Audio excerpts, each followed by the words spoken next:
안녕하세요. 실전도 투자자입니다. 제가 최근에 지금 준 특급 종목들에 대해서 언급을 하고 있는데요. 일정한 부류가 있어요. 그러니까 기본적인 전제 조건은 IT나 반도체 종목과는 좀 무관한, 그러니까 제가 매수한 이후에 매출이 갑자기 급락하든지, 물론 이제 급등하면 좋겠지만 최소한 급락은 안 할 만한 그런 업종, 과거에도 그래왔고 앞으로 그럴 확률이 높은 종목, 그에 비해서 이제 수익성은 영업이익률이나 ROE 자기자본 이익률 둘 중에 최소한 하나는 특급에 유사한, 그러니까 뭐 15, 20에 가까운 그런 종목이고요. 대부분 재무제표는 좋은 상황이고요. 그래서 뭐 특급이라고 할 수는 없지만 언제든 저희들이 현금 있을 때 좋은 가격에 온다면, 매수해 준다면 1년에 몇십 프로 정도는 뭐 가뿐하게는 아니더라도 충분히 먹을 만할 그런 종목들에 대해서 지금 언급하고 있습니다. 제가 주식한 지 좀 됐는데요. 되게 계속 변화하고 있어요. 근데 지금 최근에는 제가 이제 가투소에도 글을 올렸지만, 최근에 제 매매 방식은 기업 가치가 갑자기 급변할 수 있는, 게 안 좋은 쪽으로 급변할 수 있는 종목은 가급적 매수를 안 하고요. 그러니까 궁극적으로 제가 주식을 처음 시작할 때, 주식이라는 것은 저희들을 이제 일상생활을 평안하게, 그러니까 영위하기 위해서 하는 거잖아요. 그래서 주식을 일정한 기간 공부를 하되, 어느 선을 넘으면, 어느 주식판에 대해서 아는 어느 임계점을 넘으면 그때부터는 주식에 좀 덜 신경을 쓰고 싶었어요. 그러니까 뭐 신경을 안 쓸 수는 없지만 시간상으로 조금 신경 쓰고도 돈을 계속 벌 수 있는 그런 투자 방식으로 돈을 벌자. 그래야지 이제 저희 노후에 좀 더 인간다운 생활을 할 수 있다고 생각을 했거든요. 그래서 이제 그 방식을 항상 생각했었고, 뭐 처음에 이제 대가들 방식이 그렇다고 생각해서 일부 차용했고, 근데 100%를 제가 복사 뜬 건 아니라서. 하지만 최근에 이제 시간이 갈수록 대가들이 괜히 대가들이 아니거든요. 물론 대가들도 젊었을 때 많은 실수도 하고 안 좋은 경험도 했겠죠. 근데 이제 책을 쓸 때는 안 좋은 경험을 여러분한테 겪으라는 게 아니라, 제가 자기들이 좋았던 경험, 이렇게 했으면 더 원만했을, 편했을 투자 생활이 있었을 거 아니에요. 그거 위주로 분명히 글을 썼을 거예요. 그렇기 때문에 저도 이제 좀 10년 넘어가고 하다 보니까 주식투자는 결국 주식투자만 하는 게 행복한 게 아니라, 그걸로 많이 돈을 벌고 여유로운 생활을 하고 시간적 여유롭고 이러면 행복한 생활을 할 수 있다, 이런 생각이 점점 더해지거든요. 그래서 최근에는 회사 기업 가치가 안 좋은 쪽으로 변할 걱정이 없는 종목에 한정해서 매수를 하거든요. 물론 이제 뭐 기업이라는 게 생물이라서 100% 확신할 수는 없죠. 그렇지만 기본적으로 IT 반도체처럼, IT 반도체 저도 이제 보유를 해봤는데 좀 전전긍긍해요. 매출 갑자기 급락하지 않을까? 실제로 IT 반도체 이제 급락한 종목 되게 많거든요. 갑자기 매출이 폭발하다가 몇백 프로 증가하다가 갑자기 반토막 났고 이런 거 정말 많습니다. 근데 이제 기업 가치가 평탄하더라도 주가라는 것은 폭락적이면 폭락하잖아요. 근데 기업 가치 자체가 막 위아래 폭이 크면, 이게 안 그래도 주가라는 게 변화가 있는데 기업 가치도 변화가 있으면, 두 개 다 변화가 있으면 정말 정잡을 수 없는 상황이 벌어지는 거죠. 주가를. 그래서 제가 지금 준특급 종목은 대부분 매출이 갑자기 급나지 않을 종목에 한정한 거고요. 어차피 다 경험을 하셔야 돼요. 저도 이제 경험을 한 이후에 제가 IT 반도체 갖고 있어 봤거든요. 근데 정신 건강이 안 좋더라고요. 저하고는 안 맞아서 IT 반도체를 안 할 생각이고요. 물론 이제 뭐 PBR 0.3이다든지 현금은 너무 많은데, 그럴 때는 일부를 살 수도 있겠죠. 이 뭐 일기가 불가능하니까. 그러지 않은 이상 뭐 수익을 엄청 날 목적으로 금액을 많이 투자는 제가 앞으로 거의 안 할 것 같습니다. 왜냐면 해보니까 안 좋은 부분이 많더라고요. 그래서 그런 건 좀 지양할 예정이고요. 앞에 세 종목 언급했는데요. 앞으로 10종목 넘어갈 것 같아요. 10종목에서 20종목, 뭐 20종목도 넘어갈 수 있고요. 제가 기존에 매수했던 종목 중에서도 특급 종목, 준특급 종목이 있는데 그 종목도 언급한 게 잠깐만 잘 모르겠는데요. 아무튼 당분간은 제가 종목을 언급하고요. 어차피 지금은 지금 기존 종목 제가 매수한 종목 중에 떨어졌거든요, 많이. 그 종목들을 추가 매수할 예정이고요. 여러분도 만약에 이제 제가 대부분 지금 제너럴슨 빼고는 추가 하락 시 추가 매수할 가격대에 다 있는 거거든요. 그래서 저도 그 종목이 솔직히 많거든요. 10종목 가까이 되니까 많고요. 그걸로 충분하다고 생각합니다. 그리고 이제 제가 열간 20종목 그 중에서도 고르면 충분하니까요. 여러분도 매수하려면 그 종목에 한정해서 매수해도 되고요. 물론 갑자기 이제 급락한 종목이 있으면 제가 다시 언급해 드릴 예정입니다. 그러면 화면 보시면서 네 번째로 준특급 종목을 언급해 드리도록 하겠습니다. 이번에 볼 종목은 스프리마입니다. 잠시 정성적 분석을 하면요. 당사는 출입 보안 근태 관리에 사용되는 통합 보안 시스템과 노트북, 도록, ATM 등 다양한 응용 분야를 가진 바이오인식 솔루션 제품 및 스마트폰용 지문인식 통합 솔루션을 생산 공부하고 있습니다. 보시면 통합 보안 시스템 이쪽인데 이게 용도는 출입 보안 근태 관리인데요. 이쪽 보면 75%거든요. 이게 대부분 이거에 많이 차지하고요. 또 바이오인식 솔루션 분야에서는 11% 정도 차지하고요. 바이오인식 솔루션 분야는 뭐 금고, 도록, 모바일 뱅킹, ATM 등 바이오인식과 관련된 다양한 전방 산업에 운용되고요. 스마트폰용 지문 인식 솔루션도 관련되고요. 그리고 이 종목이 보시면 수출이 보시면 이제 스프레버드 이제 분야가 두 개로 나누지만 크게 통합 보안 시스템은 내수가 36억, 수출이 280억. 그래서 대부분 수출로 매출이 발생하고요. 바이오인식 솔루션 분야도 내수가 1억 4천, 이게 되게 적은 거죠. 그리고 이제 수출이 47억, 44억으로 대부분 수출 차지하는 거거든요. 그래서 대부분 수출 기업이라고 해도 그게 뭐 틀림이 없을 거예요. 대강 이게 저희가 이제 수출도 많이 하고 제가 직접적으로 인식하기 쉽지 않은 분야인데요. 그래서 좀 어려운 점이 있어요. 보시면.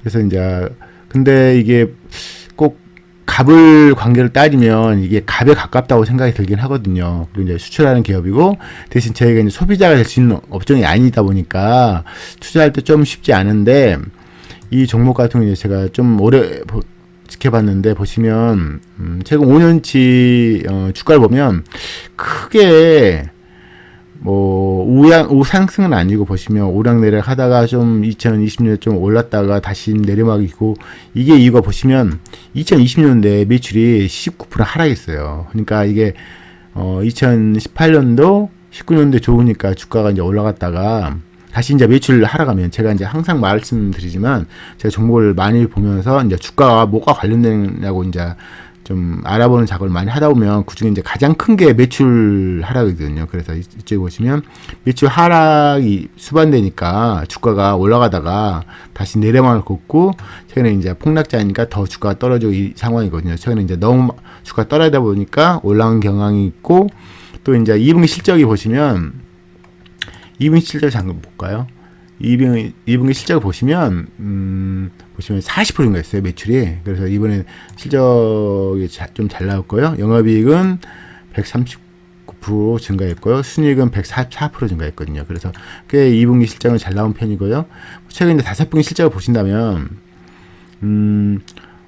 쭉 매출 보면 꾸준히 증가 중이에요. 근데 이제 그 1분기에 영업이 많이 하락했거든요. 이제 판감이 많이 썼겠죠.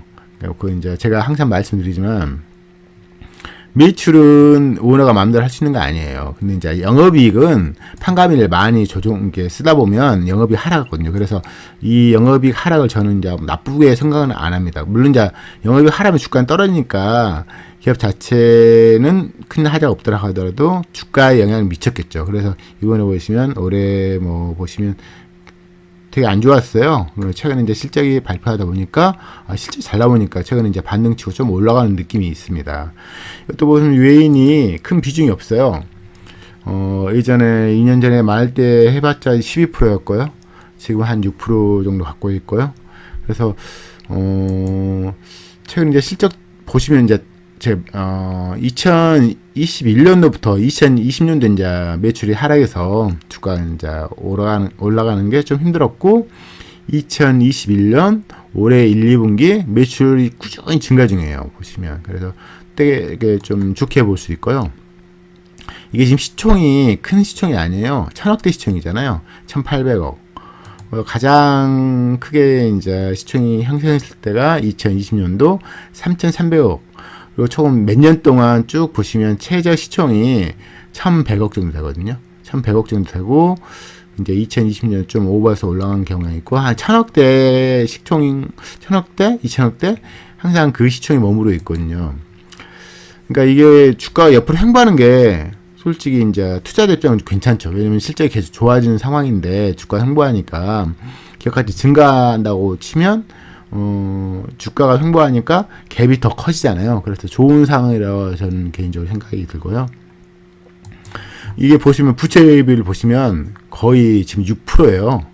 그러니까 제가 이제 이걸 주식 투자할 때 여러 가지 볼 게 있죠. 만약 오너라면, 이 회사 오너라면 어떻게 운영할 거냐. 이 회사에 애정 있는 오너라면 당연히 부채비를 줄이겠죠.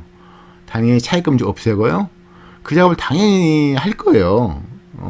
정상적인 마인드를 가진 오너라면요. 그래서 그런 점에서는 칭찬해 줄 만한 부채비율이 10% 이하 종목은 거의 부채가 없다고 보면 돼요. 왜냐면 부채가 전혀 없을 수는 없죠. 매입, 며칠 첫것도 있고 매입 채무이 이렇게 있잖아요. 항상, 바로 현금성으로 이제 자금이 항상 움직이는 건 아니니까. 그래서 이제 부채 10% 아래 종목이 강력하다 보이는데 대부분 그 종목은 뭐 차입금 사채 그냥 그런 건 없고요. 그냥 채권이 있는 거죠. 채무가 있든지. 그래서 보시면 부채 유동 안 봐도 뻔한 건데요. 당연히 사채 없고요. 당연히 차입금 없고요. 좀 있는 게 매입 채무. 매입을 했지만 돈을 나중에 갚는 거죠. 다 현금 거래하는 건 아니니까.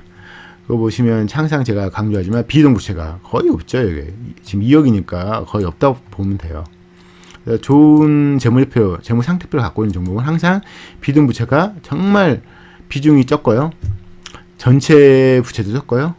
오너가 이제 노력을 하는 거죠. 자기가 애정 있는 회사 같은 경우는 보시면 여기 또 장기 금융 자산이 보시면 670억 있어요.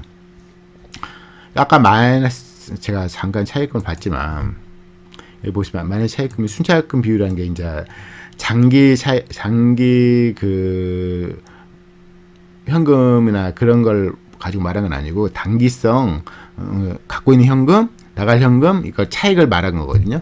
근데 이제 장기 금융자산은 가만 안 한 건데 장기 금융자산은 600억 정도 있는 거니까요. 지금 순차익 부채가 마이너스 600억인데 장기 금융자산이 600억 정도 있으니까요. 한 1200억 정도 현금이 있다고 보면 돼요. 그래서 이 회사 보면 이 회사 이게 왜 주가 안 올랐지? 의아시 되는 종목일 수 있죠. 근데 이제 그걸 저는 매출이 증가하다가 갑자기 꺾여버리니까 주가 올린다는 입장에서는 쉽지 않죠. 왜냐면 회사가 안 좋아지는데 주가 올린다는 것은 별로 현명하지 않잖아요. 근데 이제 그 이후로 2020년대 이후로 2021년도에 매출이 계속 증가하고 최근에도 매출이 계속 증가 중이라서 되게 좀 긍정적으로 바라볼 수 있는 종목 아닌가 그런 생각이 들고요. 현금 흐름도 잠깐 보시면 100억부터 200억 사이 정도 들어오는 상황이 항상 들어왔고요. 또 이제 자본 지출이 중요하잖아요. 자본 지출 보시면 한 40억에서 60억 정도 나가는 거죠. 그래서 아주 안 나간 건 아니고 그래도 이제 뭐 영업 현금 흐름 대비 자본 지출이 좀 큰 편은 아니라고 볼 수 있고요. 또 이 회사 또 단점이 또 있죠. 단점이 보시면 배당금이 없어요. 배당금을 안 주네요. 그러니까 그건 단점이죠. 단점이라 봐야 돼요. 보통 외인들도 이런 배당금 좀 안 주면 좀 싫어하죠. 외인 같은 경우는 장기 투자를 많이 하기 때문에 그래서 이제 지금 보시면 외인이 6%밖에 없는 거 역할을 한 거고요.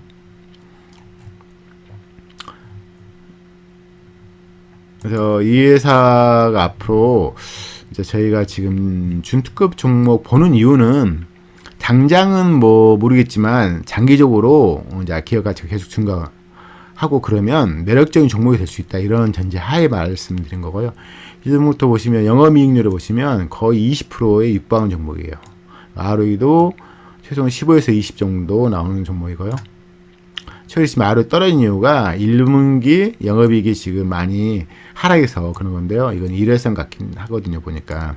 그래서 ROE 15 전후로 나온다고 보고 영업이익률도 15% 이상 나오고 그렇기 때문에 준특급 종목으로 적합하다고 생각됩니다. 그리고 보시면 최근에 이제 누가 특별히 사고 팔고 이러진 않고요. 외인이 지금 없다고 보면 되죠. 거의 보시면 6%고 진짜 외인을 하긴 좀 그렇고 건머리 외국인일 확률이 높고요. 기관도 보면 특별히 매집을 안 해요. 근데 최근에 지금 조금 보시면 조금씩 사는데 이 시총에 비해서 지금 거리 많이 없다고 보면 돼요. 여기 보시면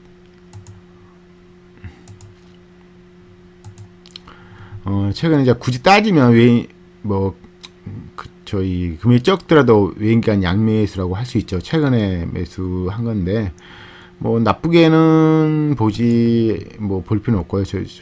최근에 이제 한 5년치 주가를 보시면 한 22,500원 정도면 뭐 아래 사면 뭐 잃기 쉽지 않은 가격이죠. 그렇죠. 지금 쭉 보시면 이제 2020년도에도 22,500원 떨어진 다음에 급하게 100% 올라갔잖아요. 그래서 이 정도 가격이면 뭐 2만원에서 22,500원 정도면 뭐 매입해서 보유하면 꽤 괜찮은 상황이다. 잃기도 쉽지 않고 기존 매입자들도 다 지금 뭐 이 아래 2만원 아래는 거의 사지 못했을 거 아니에요. 그러니까 이 종목은 정말 많이 보신 분이라면 당연히 눈에 띄는 종목이고요. 단지 주가가 워낙 장기적 횡보하니까 힘들죠. 힘들긴 하지만 이 정도 당연히 편입해서 제가 이제 준특급 종목은 정말 많이 보는 사람이라면 당연히 눈에 보이는 종목들을 제가 언급해 드리니까 이 종목도 당연히 편입하셔서 공부하시고 나중에 이제 큰 돈을 벌어올 수 있는 기업이니까 주가가 횡보한다고 기업까지 횡보하는 건 아니잖아요. 기업까지 꾸준히 증가하는데 주가가 횡보하는 종목 중에 사는 게 정말 최고거든요. 그러다 이제 그 갭이 너무 커지면 그 갭을 메꾸기 위해서 어떤 누군가는 와서 올려주는 행위를 하는 게 주식판이니까요. 아무튼 오늘 여기까지 보고 제가 아무튼 우선은 좀 준특급 종목 일정하게 언급을 해드리고자 해요. 어차피 그 종목도 나중에 또 언급하게 될 거예요. 그래서 이제 저희가 매수하게 될 때는 그때 제가 다시 매수하게 되고요. 제가 이전에 이제 한 20종목 이상 언급해 드렸고 지금 계속 언급하는데요. 개인적으로는 제가 이전 시간에 언급해 드렸지만 대가들처럼 투자하고 싶거든요. 특히 이제 오런 버핏처럼. 오런 버핏은 여러분도 잘 아시겠지만 시장이 안 좋은 거, 뭐 폭락장, 뭐 금리 때문에 뭐 시장이 안 좋은 이런 것 자체를 주가가 떨어진 시각으로 보는 거지 기업 가치가 떨어진다 생각 안 하거든요. 그러니까 그런 장이 오면 이런 폭락장 오면 멀쩡한 기업도차도 주가가 떨어진다죠. 그러니까 싼 박앤세일 기간이 되니까 그때 주춤하는 거죠. 대신 기업 가치, 기업이 어떤 건가 이 하락장에도 잘 보는 게 있는가 이런 걸 잘 보다가 계속 보다가 믿을만하고 생각이 들면 그 종목을 계속 보다가 이제 폭락장 오면 어떤 종목도 다 떨어지잖아요. 실적 잘 나온 종목조차도. 그래서 이 종목은 내가 계속 잘 보고 있었는데 괜찮은 종목이야. 이 폭락장에 돈을 계속 벌어. 근데 주가는 떨어진다. 왜냐면 주가라는 건 개인이 개입되잖아요. 보유자를 개입되는데 주가라는 게 계속 떨어져 있으면 돈이 필요한 사람은 팔 수밖에 없는 상황이 벌어져요. 아니면 기관들이 이제 자기만의 사정에 의해서 이 회사 기업 가치는 계속 증가해도 매도치고 포트폴리오 변경하고 이러잖아요. 그러면서 이제 주가가 떨어지니까 그때 이제 줍줍하는 게 이제 오런 버핏이고 대부분 대가들은 그렇게 하거든요. 그래서 저도 이제 그런 방식을 앞으로는 대부분 차용할 것 같고요. 그 대가들의 책들을 지금 동영상을 만들고 있는데 그 내용을 이제 여러분 같이 이제 공유할 텐데 그 내용을 읽다 보면 제가 제 말씀이 아니라 대가들 이야기구나 이런 걸 느끼실 거예요. 그래서 어차피 소수만 대가들처럼 매매를 할 거예요. 대부분 기관처럼 매매를 할 거니까 기업 가치는 도의시하고 이 종목이 올라갈 정당한 사유를 따지면서 올라가니까 산다 이런 마인드로 매매를 할 거거든요. 근데 소수들은 이제 대가들처럼 하겠죠. 근데 그 대가들처럼 하는 걸 제가 직접 할 테니까 여러분도 책을 보시고 제가 하는 게 대가들 하는 행위가 비슷한가, 거의 유사한가, 그러면 믿고, 저를 믿는 게 아니라 대가들 믿고, 그렇게 매매를 하는 거예요. 제가 조만간 지금 만들고 있으니까요. 채널 새로 하든지 아니면 통합해서 하든지 제가 곧 선보일 테니까 기대해 주시고요. 아무튼 오늘 수고하셨고요. 다음에 더 좋은 영상으로 찾아뵙도록 하겠습니다. 고맙습니다.